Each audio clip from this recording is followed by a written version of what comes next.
Hey, this is Rebecca Dirks with PremierGuitar.com.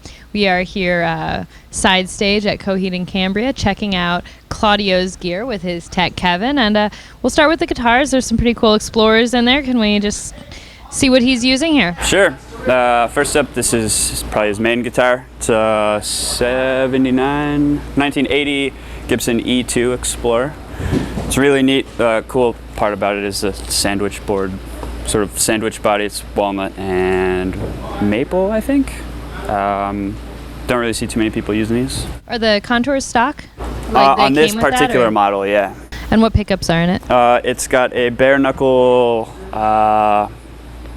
nail bomb in the bridge and just a stock Gibson pickup in the neck. Other than the bare knuckle, is there anything that Claudio had done to it?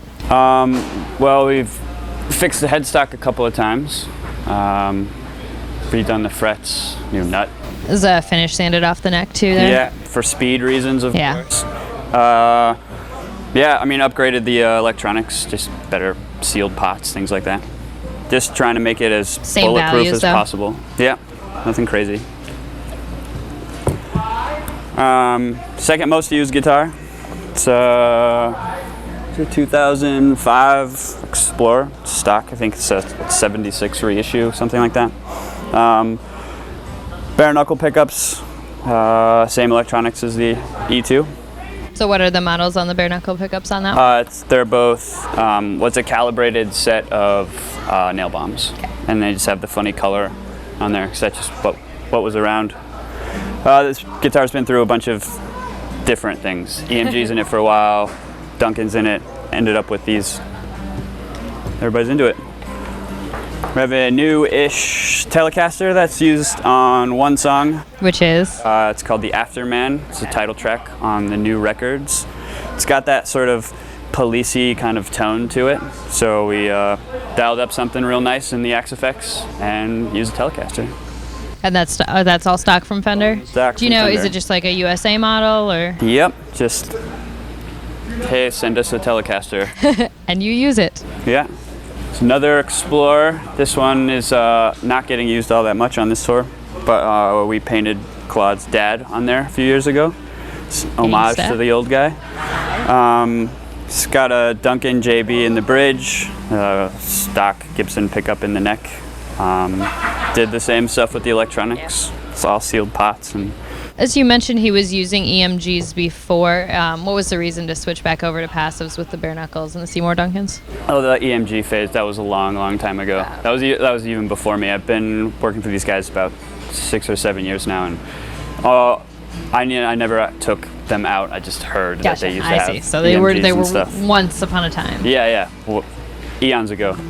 We have a baritone Explorer. And what's this one? What song is this used for? It's used for second song in the set, Century of the Defiant, and a song called Hollywood the Cracked, which they've sort of shuffled in and out of the set list. Everything on its stock. How's that tuned? B to B. Okay. And is this like a Gibson custom shop? I don't think it's a custom shop. They do. They sell baritone Explorers. Yeah. If they didn't before, maybe they'll start now. Got the guy's double neck. Yeah, it uses this on Welcome Home. It is a custom shop.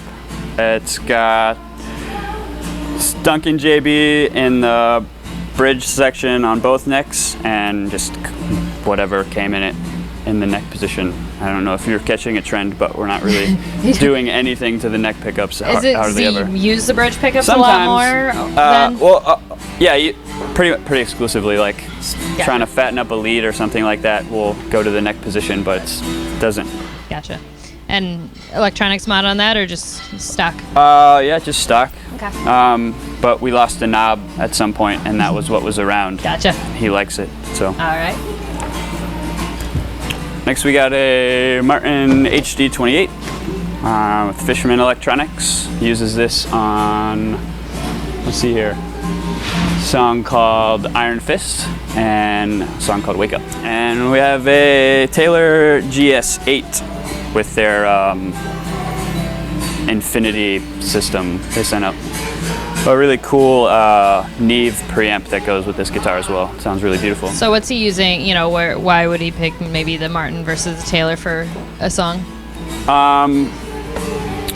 don't know, it's just whatever he's in the mood for, I guess. Sure. All right. Good to have options. Do you know what it is about kind of the Explorers that keeps that the main model that he's using? Well, I know he thinks they're really comfortable and they look cool. Yeah, they do look cool. And they're really nicely weighted. They don't fall over like an SG. They're not too heavy like a Les Paul. You can play it all night, and they look really awesome. Are there any kind of different tunings that he puts any of these in for any specific songs? These two shuffle between drop D and standard.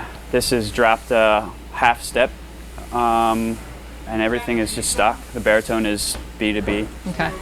Yeah, nothing crazy. In the past, we have used some crazy tunings on certain songs, but those songs sort of wean themselves out of the set list, so not really anymore. So what string gauges is he using then? We use these DR DDT 10 to 52. And then we use a 65 to 13 set for the baritone. Okay. And the 12 string is 46 to 10. And that's all with the DRs? All DR, all day. And right. acoustic strings, we use their 50 to 11, like medium light gauge, non-coated strings. And what wireless units are you guys using? We use Audio-Technica, it's like the 5000 series or something. So it's pretty simple. Power switcher, 4 channels of wireless into our Axe FX Ultra. So the switcher's a Whirlwind? Yep, so Whirlwind multi-selector. And then comes out of the Fractal, and we are using Matrix power amps right now to send signal to a cab on stage. But the sound to the front of house comes out just directly from the Axe FX. Is that a Fractal backup then up top? This is a backup one, okay. Yeah. And so you guys are using the Ultras. You said you haven't really had a chance to get, I know, we're in the smoke now. Cool. You haven't gotten a chance to check out or switch your presets over to the 2s? We haven't had an opportunity to mess around with the 2s, no. Okay. They're really busy down there, and I don't think they're in a rush to send us free Axe FX stuff. Well, and you guys like the way the Ultras, you're happy with how they sound anyway? Yeah, it's good. You know, really efficient on programming stuff, and yeah, everybody seems to be into it. You want to talk about some of the kind of main patches, presets that you guys have set up for Claudio? Sure. This main distortion sound is based off of a super lead Marshally kind of tone with just like a distortion block in the front of it. Yeah, and it's just set up. We have, if we had the pedal board over here, you could see there's a couple expression pedals on there for, it's like a pitch up and down and a whammy, or a wah-wah rather. So, you know, you have those 2 blocks coming into just an amp. We previously had it set up slight delay on one of the amps to make it sort of thicken it up, but it was causing problems for front of house, so we got that turned off. At the moment, just pretty standard. Goes into a cab and out the back. Nothing too crazy with like a medium gain, which is based on an old orange that we were lugging around for a while. And then there's variations on, you know, distortion. Some of them will have really fast delay or something thick. This is our general clean tone, as you see for Afterman, and it is, I think it's like, it's modeled after a brown face Fender. Got a little delay on the back.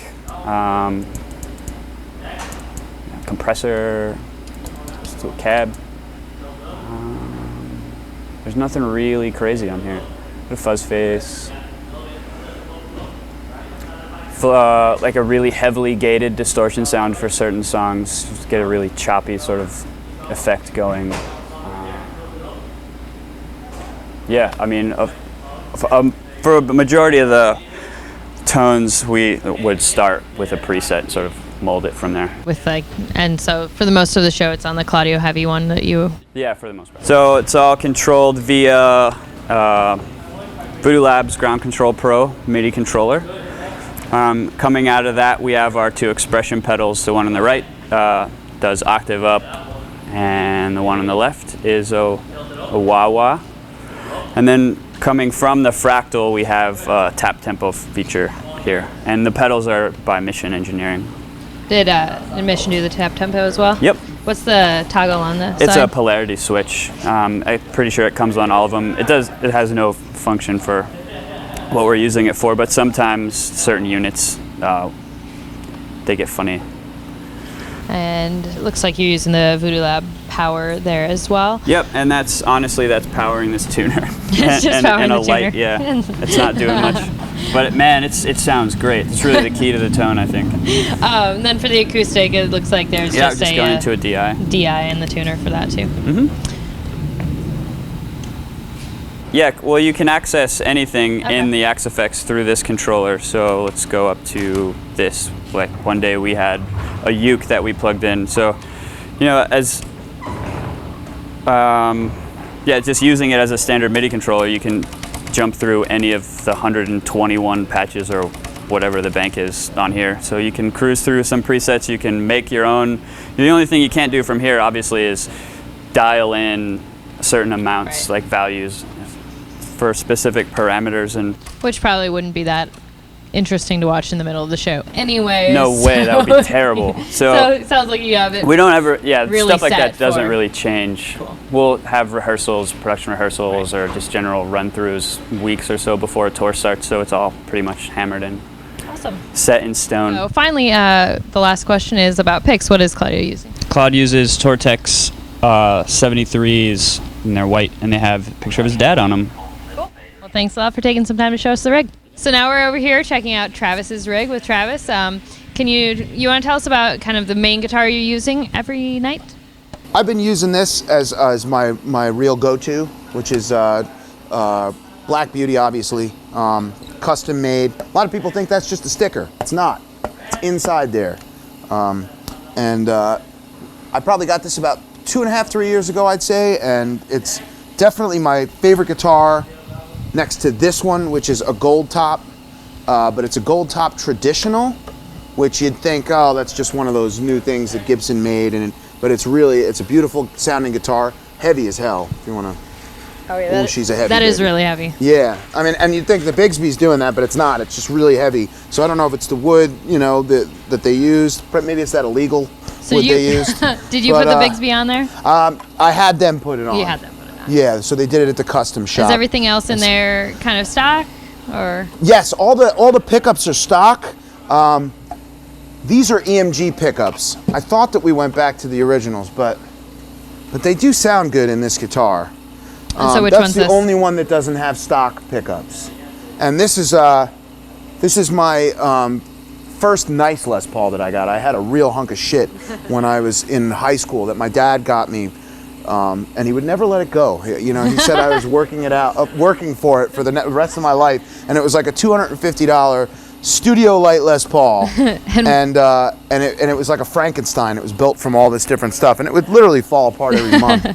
Funny thing about this guitar, though, this guitar I've had since I was probably like 20. So what? I'm 34. Close to 15 years I've had this guitar, and I don't really name my guitars. They sometimes give me that baby, give me that. But so this guitar, one night, our tour manager, who's actually in a band as well, in a very well-known punk band called Scream, his brother needed a guitar, and his brother Franz had asked if he could borrow this here Les Paul. So now the Les Paul is called Franz Stahl, which is a real bum out to me because I've been using the thing for 15 years, and the guy uses it for one night, and now it's named Franz Stahl. Aww. But he did well by it, so it deserved his name. And are you using that in the set? Yeah, I use this one. Welcome Home is the one I use this one for. Which is funny because I used it to record Welcome Home. So, nice. Or at least the solo parts at the end. Actually, everything I use this guitar. I use this guitar primarily on a lot of the early Coheed records. And I think we jumped this guy with the Bigsby. We jumped him. Well, basically, I use this as like, if I switch from D, standard to D, or this guy's half step down, so that's my go-to for anything that's half step down. This is for tune to D. It used to be for drop D. The drop D is the black Les Paul. Well, that's Dave. Okay. He's the guitar tech. We'll He also likes making me look like we'll get the tuning straight. So then you got, this one is tuned to B. Basically, I had to have a completely, what happened there? That's probably from ages ago. It's probably been like that. I just haven't looked at it besides in the dark and however long. But I love this guitar. I love SGs. I have a couple SGs, but But this one, I hadn't played in ages. I had my friend borrowing it for a while, and I got it back, and I was like, why did I let him borrow that so long? It was Jimmy. But so what we do with this one is we tune it, the low E to B, for a song called Century the Defiant. And I have to have a completely other guitar to do that, because it has to be set up for that tuning, because the B's so low that, you know, if it's not set up for that, if Dave didn't set it up the way he does for it, it would sound like absolute you know, because it's so low. But so those are the guitars. I mean, Taylor's always been really generous to us. You know, if we play a song called Iron Fist, which is a newer song off Ascension, I'll use this guitar, and we do like a VIP thing, and I'll play like an acoustic thing with that guitar. So that's what I've been bringing along now. Endless amounts of fun with that thing to recreate, like, you know, I mean, of course, when we record in the studio, we use live amps, you know, and we've been using live amps for years playing live, but we had the option to try these, and I gotta admit, like, I think it's gonna be hard to go back in certain ways, because, you know, there's nothing like the real sound of an amplifier, and but now it's starting to become that there is. Amazingly enough, you know what I mean? Yeah. Like, they have an Axe FX2, which we're excited to try, and so we'll see what happens. So you're basically the same signal chain as Claudio over there with the Yeah. with the selector and the Audio Technica wireless and everything. Yes. It's all the same. Okay. Yes. How do you have this set up? Are you using a lot of different presets, or a couple that you just rely on mostly? Truly, I just use a few that I've been relying on for a while. I think that Claude has probably quite a few. No, actually, you know, I'm sure he has his normal standbys like I do. We have a couple of songs on this run that I couldn't get the sound I wanted to out of my go-to, so we switched it a bit. You know, one with a tremolo kind of sound, and you know.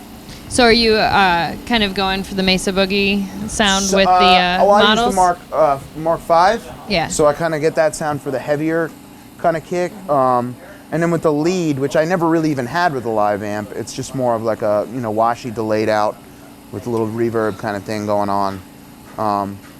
Almost, I think, more of like a Marshall kind of lead sounding thing. But though I could get that out of the Mark 5. I mean, Mark 5 is one of my favorite heads that I use. And you're using those still? Well, we used the Mark 5 to record, Mm-hmm. and we used, you know, Claudio used Bogner, and we had Orange. You know, we love using live amps, but this baby has come in very handy. That's awesome. So, and I'm sure you could do like the whammy kind of thing with these. It goes right into the Axe FX unit, and blada bing, blada blow.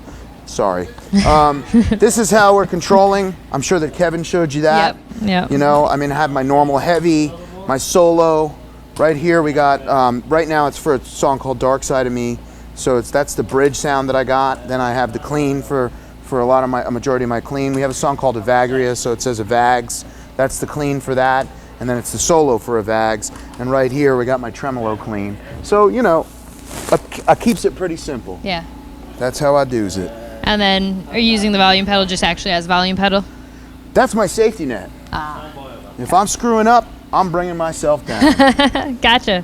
But I also like to use it for like swells and, you know, a couple of songs I like to do the old, you know, like, you know, it's tougher to use the knob to do, so I'll tend to cheat and just use the volume pedal for the old swell up of certain sounds and stuff like that. And also to mix like between the wah and stuff like that, you know, like volume kind of thing, and make funky kind of go buck wild, you know. All right. Keep it pretty dialed in, similar to what we just saw over there with Claudio. What are you using for strings? Strings, we're using these DR babies with Spideys on them.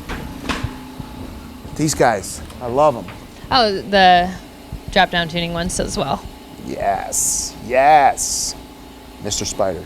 And you have a pick preference? Yeah, I use the nylon black heavies. Because they've just got that grip. And yeah. Awesome. Sorry. We have 2 left for the rest of the tour. Now we only have 1. And we only have 1 set of strings left. Better get on the phone. We've kind of made some bad decisions with the companies. They cut us off pretty quickly. Oh, no. No, absolutely not. All these companies have been so generous to us. I see you've got a list that's got the songs and the tuning, so which guitars and which tuning. It's pretty simple, and I know Claudio's the same thing, so when I explain these, I'm pretty much explaining most of these What's tunings. already been said. Except for one, and I'll tell you which one Okay. of the baritone, yeah. But The only thing that I'd like to point out is that on this tour, there's a guitar change for every song. Yeah. So the black one actually does double duty as drop D and E. And the EMGs in the front stall are 8185s. Oh, you got it while we were oh, gone. you knew. You could have just cut me off if you knew exactly which ones they were. This one is, like Dave just said, between D. Just, the low E would be between D and E, standard. And this one is half step down, which we use for basically just one song on this tour, right? Afterman, which is the title track from the new record. This one. Wake Up. And Wake Up. And Wake Up. Yeah. Oh, yeah. Yeah, Wake Up. And there's another one that's a half step down, which this guy stays in. All the time. All the time for a song called Welcome Home. And this guy The red one stays standard. That's E all the time, yeah. Yeah, for a song called, The Crowing. And this is in B. Just for Century Century. to Defiant. And this is for all acoustic purposes. In standard tuning? Standard tuning. All right. Sometimes when Travis does early entry, some of his own songs, it would be drop D. But it's not set up any different than regular E. All right. Sounds good. Well, thank you very much, guys. I appreciate you taking the Thank time. you, guys. I hope that it was at least somewhat interesting. This is Rebecca Dirks for PremierGuitar.com.